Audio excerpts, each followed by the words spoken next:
All right, good afternoon. Today is March 13th, 2017. My name is Wendy Lee, and I'm here at the Newton North High School with Alan Sooho. And together we are participating in the Newton Talks Oral History Project that is being conducted with the Newton Free Library, Historic Newton, and the Newton Senior Center. And to start off, what is your sweetest childhood memory? How does that memory affect your life? Well, first, let me say that I am Toisanese, and my father came to America when he was about 12 years old. He's 105 now. And he started out in Fall River, Massachusetts, where the family had a restaurant. Mom was born in Chinatown. Her father was a tea merchant. So her family was one of the first families in Chinatown. And they were married in 1947, 70 years ago, and lived in Fall River where I was born. Now, Fall River is an interesting place. It had a lot of textiles. And at one point there was a lot of money in Fall River, but by the 50s the textile mills had moved south. There was a lot of poverty in Fall River, and at one point it had the highest unemployment rate in the country. So not a very prosperous place, but I had a wonderful childhood. And key to that probably was the church. It was a Central Congregational Church in Fall River.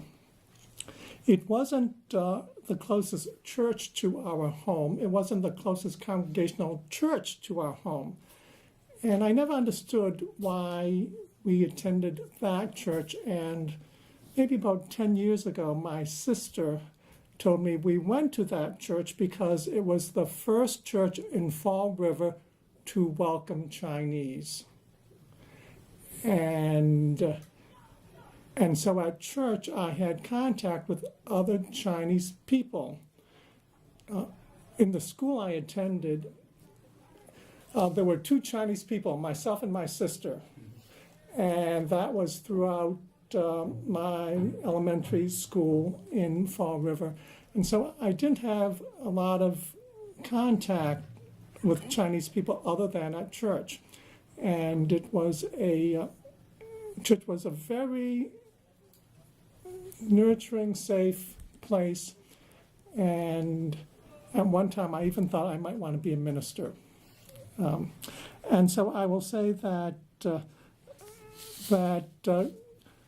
growing up in Fall River, it was a working class, hardscrabble existence, but I had a great childhood, lots of friends.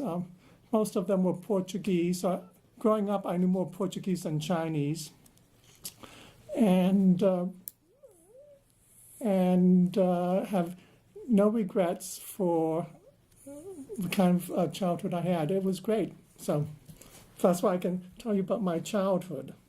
Sounds good. What was it like when you first moved to Newton? Do you remember the first day? October 14, 1960. I remember distinctly the restaurant business went belly up. And so my father taught himself electronics, and we moved. At the time, there was a lot of defense contracting around 128. And so we moved from Fall River, and Dad wanted good schools. Newton had a reputation for excellent schools, and so moved to Newton in 1960. Now, my mother's sister and her family had lived in Newton about 2 blocks from the house where my parents bought their home. My aunt and uncle had left Newton about a year before, but they had lived in Newton throughout the 50s, and so we would visit them frequently, and so I actually knew the neighborhood. I knew the school. I went to Franklin, 6th grade at the Franklin Elementary School, and so that I knew the neighborhood, I knew the school, and I remember October 14, 1960, I have a younger sister, so Mom was home with the baby. Dad took my sister to register her at Warren Junior High School, which is Warren House now on Washington Street. And so I just presented myself to the principal and said, here I am. And months later, my 6th grade teacher at Franklin, Mrs. Ridlon, told my mother, she said, another boy in the class.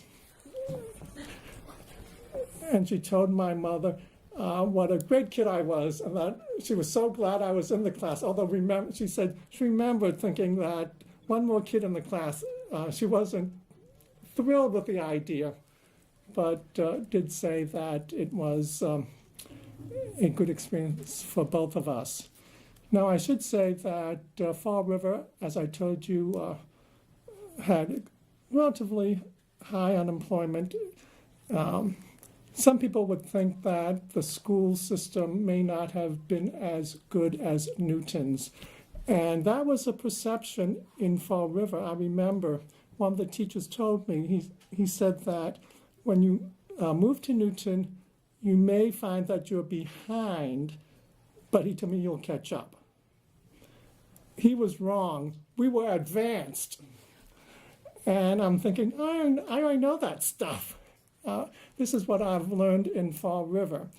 And so that I told you I had a great time growing up in Fall River, and in no way did that experience hold me back. It enriched my life.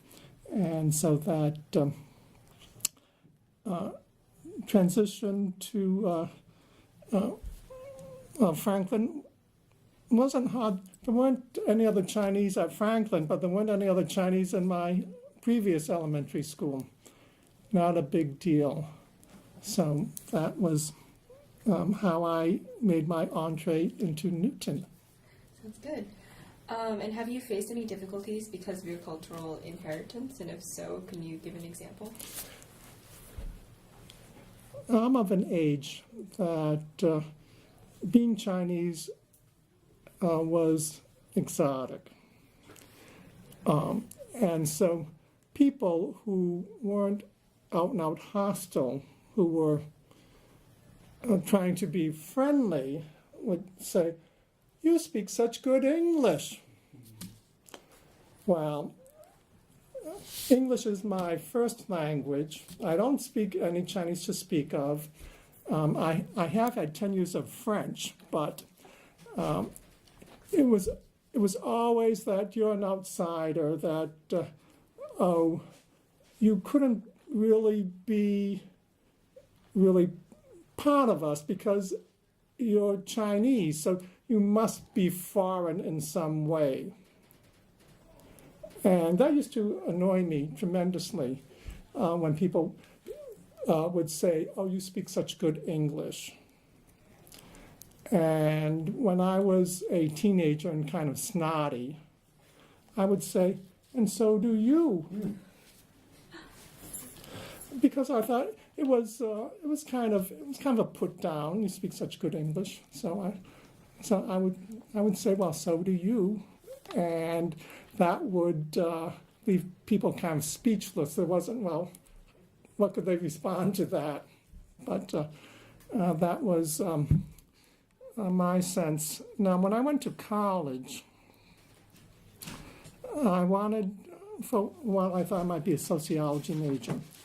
And my professor told me that, she said, "No, Alan, you're an outsider. That and that can be a great benefit because you can see things in ways that people inside a group may not be able to. One of my I went to Lake Forest College, which was relatively small, about maybe 1,100 students, and my freshman class had a little bit less than 400 students in the freshman class. One of my classmates, Chinese from Chinatown,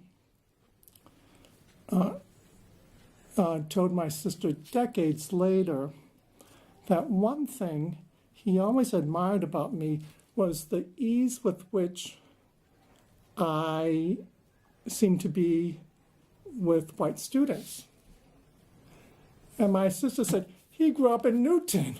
There weren't any Chinese. And so that in Lake Forest College of about 1,200 students, in my class, there were a woman from Hawaii, a man from New York City, and so there were about maybe 3 to 5 Asian students per year.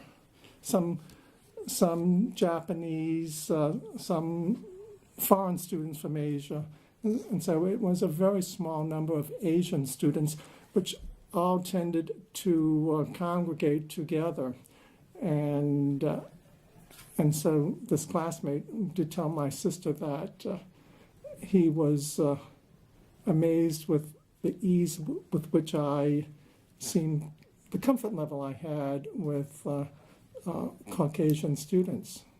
So I guess that comes from being maybe growing up Chinese and Newton, and so there are benefits, I guess, to being the outsider, as my sociology professor told me. What were your hopes for yourself and or your family when you first came here, and have you realized those hopes? Well,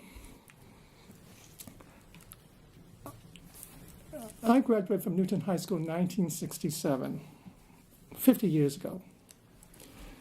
And I was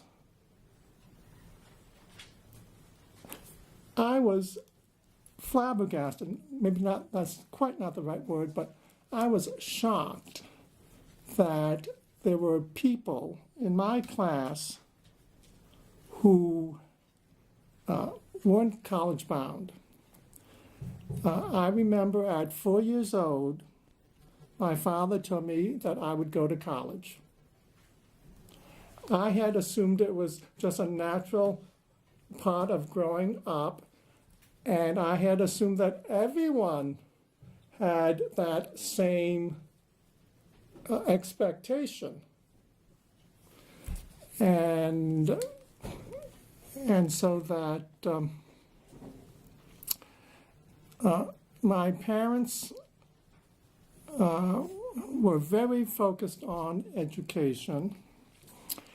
And I have 2 sisters.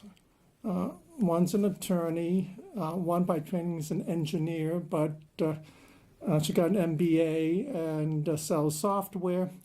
I was a math major and a math major and a pre-med.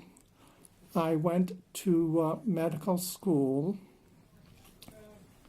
I went to the University of Nebraska College of Medicine, where family medicine was encouraged.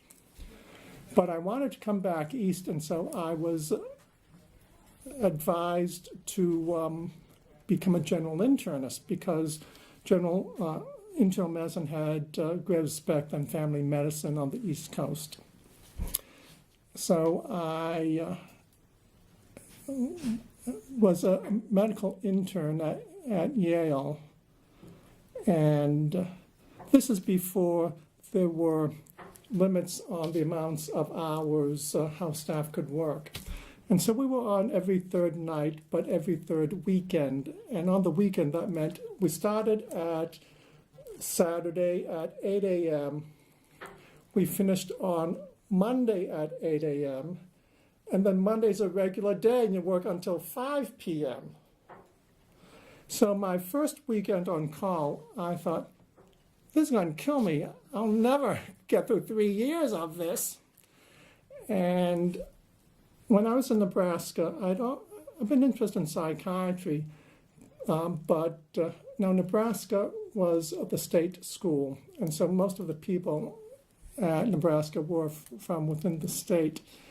And psychiatry was considered too highfalutin, and psychiatry wasn't highly regarded in my medical school, and so I abandoned that idea initially. Then I thought, I'm going to be a psychiatrist. And so after a year of internal medicine, I did survive. I will say, though, that when I was a medical intern, there were two chief residents. One was warm and supportive. One was kind of cold and judgmental. In the middle of the internship year, the warm, supportive chief resident committed suicide. And I thought, oh, did I make the right choice? And so I left, and I went to University of Pennsylvania for my psychiatry. And I'm skipping back. I came of age in the 60s. I had friends, we're all going to change the world. And I had thought, I want to be Secretary of Health and Health, Education, and Welfare. That was the old department name. And so I thought, I'm going to go to medical school, I'm going to go to business school, I'm going to go to Washington, and I'm going to write healthcare policy. Well, I went to medical school, I completed a psychiatry residency, I went to the Wharton School, got an MBA in healthcare administration, and I thought, I'll never make it in Washington. I just don't have the fortitude to handle the politics. And so for 30 years, I worked for the Department of Veterans Affairs, treating veterans. I am not a veteran myself. I have a lot of respect for veterans. And for the last half of my career, I was chief of staff at the Battle Creek VA Medical Center in Michigan.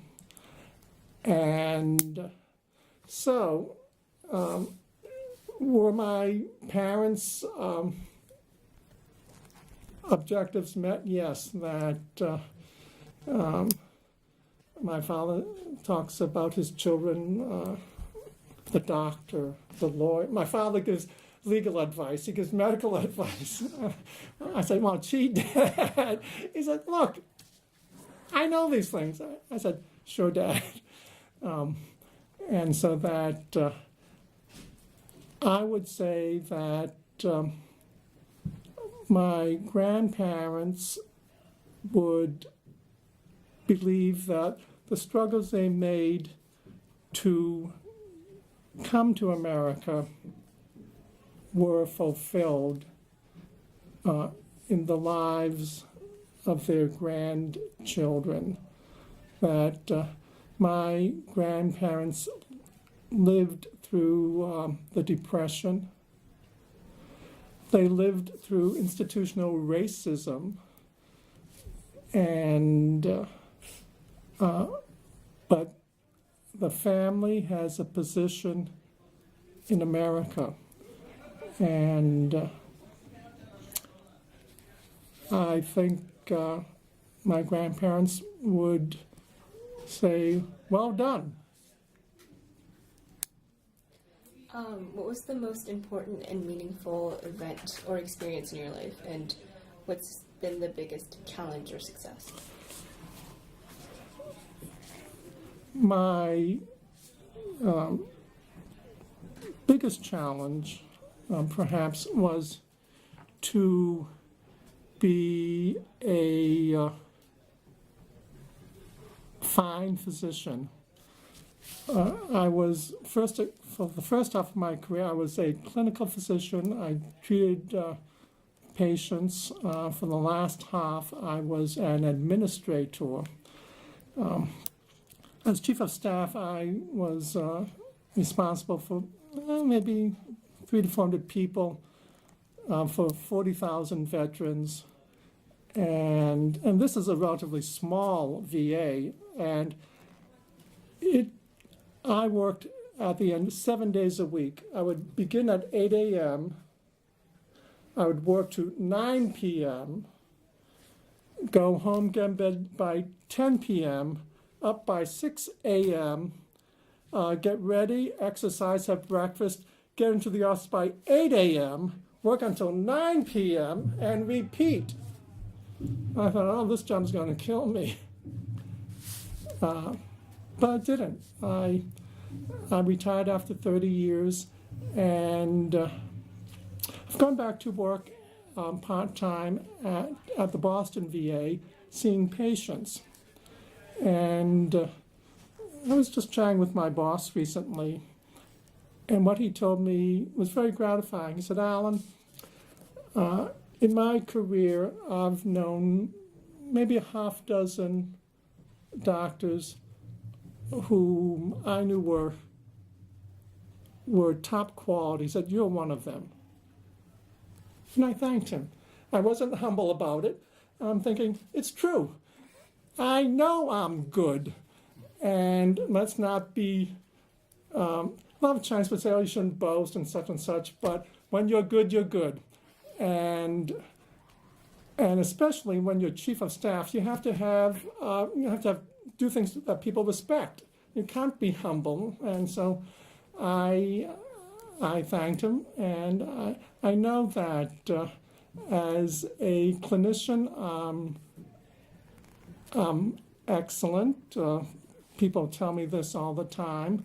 And as an administrator, well, I worked my fanny off to do the best I could for veterans. And if I came up short, well, it wasn't for lack of trying.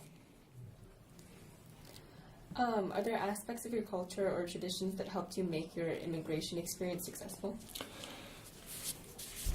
Well, Chinese are taught to be respectful. They're taught the value of education. And I would say it is those characteristics that have been useful in my professional and personal career. Way back when I was training, so this is in the 70s, I'm in group therapy. The staff, their patients, and the group leader asks, tell me one thing that you like about yourself. Comes around to Alan. I'm Chinese, is what I said. Being Chinese,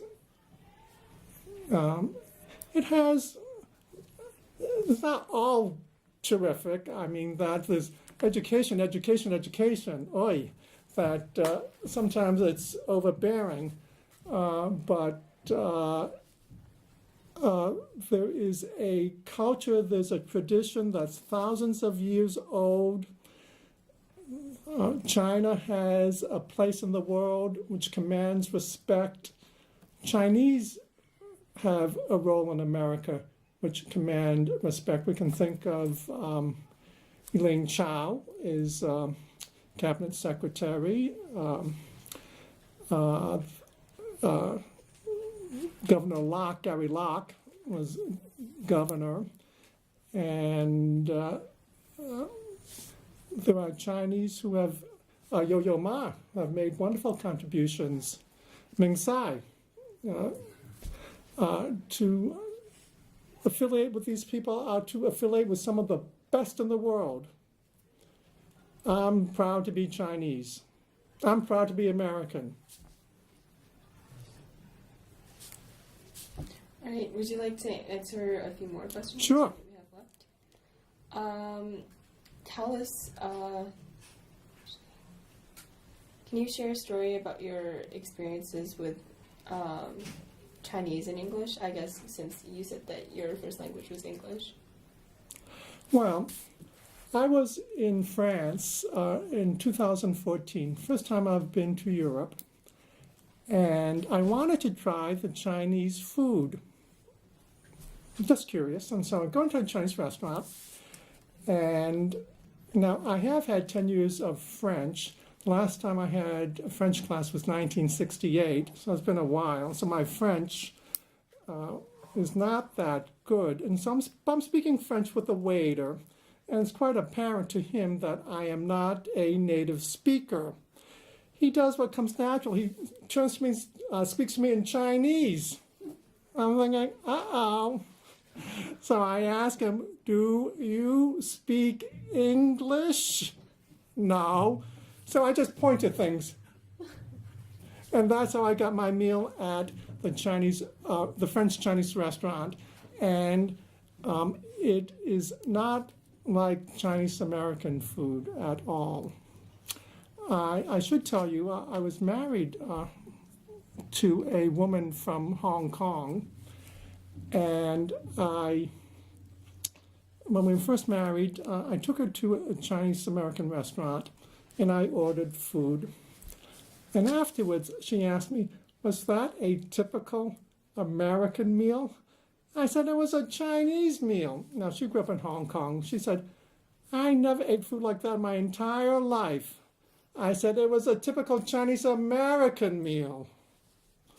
And so I did tell you that my family had a restaurant, and so I grew up eating Chinese American food. In Fall River, there is what's called a chow mein sandwich. It's a hamburger bun with chow mein on top, and it's specific to southeastern Massachusetts because it was a cheap meal. You could get a chow mein sandwich for 5 cents during the Depression, and that's why there's the chow mein sandwiches in the area. Now, for a time, I worked at the Brockton VA, and many of the staff were from Fall River, and they knew that I had roots in Fall River. And one of the staff told me that he had been all around the world, and he said, you know, you can't get a decent chow mein sandwich in Hong Kong. The best chow mein sandwiches are in Fall River. I said, who would believe it? But I said, I can't imagine going to Hong Kong saying, I want a chow mein sandwich. I think, what in the world is a chow mein sandwich? What do these crazy Americans want?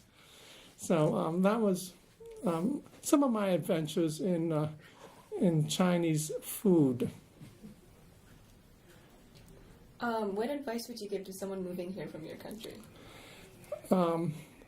I would say, number one, learn English. Number two, Americans are friendly, generous people, but you have to meet them where they are. You can't expect to not make accommodations to the local culture and try new things. Meet people from different professions, from different socioeconomic classes, from different ethnicities. I have friends who are in some ways quite unlike myself, and that has enriched my life. It's given me a way to understand the world. And so I would advise people, don't be afraid to engage with Americans. They're friendly people, but they have their limitations, and so you have to help explain and teach them about yourself. Many of them are very interested and want to know. And don't get snotty, and if someone says, oh, you speak such good English, just say, oh, well, thank you. Just say, well, thanks, is my advice. All right, it looks like our time is just about up. What is one thing that you would like people 100 years from now to know about your time in the U.S.? America is a land of opportunity if you look for it in the right places. And that my grandfather came at a time when there was the Chinese Exclusion Act. There was institutional racism. In my lifetime, I was chief of staff at the VA Medical Center. Hard work, diligence, education will pay off. Persistence, don't give up, have hope for the future, and as best you can, have a good time. Thanks so much. Thank you so much for taking time to do this with us. We're really happy to be able to include you in the Newton Talks Oral History Project.